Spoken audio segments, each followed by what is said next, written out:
आता आपला पुढचा प्रश्न जो आहे तो शेकडा नफा तोटा म्हणजे आपल्याला टक्केवारी काढायची. पर्सेंटेज किती पर्सेंट नफा झाला किंवा किती पर्सेंट तोटा झाला या प्रकारचं जर गणित करायचं असेल किंवा विचारलं असेल तर त्यासाठी हा फॉर्म्युला अत्यंत महत्त्वाचा आहे. लक्षात ठेवावाच लागेल की शेकडा नफा इज इक्वल टू फरक म्हणजे खरेदी किंमत आणि विक्री किंमत याच्यामध्ये जो काही फरक आहे भागिले खरेदीच्या म्हणजे खरेदी किंमत गुणुले 100. आता हे गणित करून बघू आपण.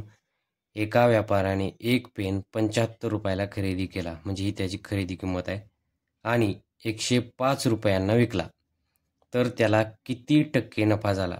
आता आपल्याला हे सगळं फॉर्म्युल्यात ठेवायचं आहे.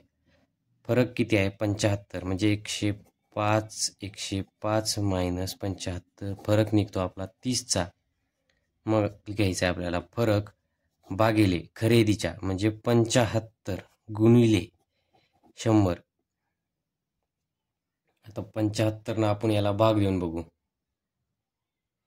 म्हणजे काय. आता 25 त्रिक 75 आणि 25 चोक 100 म्हणजे उरतं काय 30 गुणिले 4 भागिले 30 भागिले 3 सॉरी 30 चोक 120 120 भागिले 3. आता 120 भागिले 3 केल्यास 3 एक 3 3 चोक 12 उरलं 40.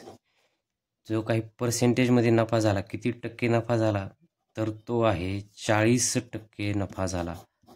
आपला उत्तर आहे पर्याय क्रमांक 1.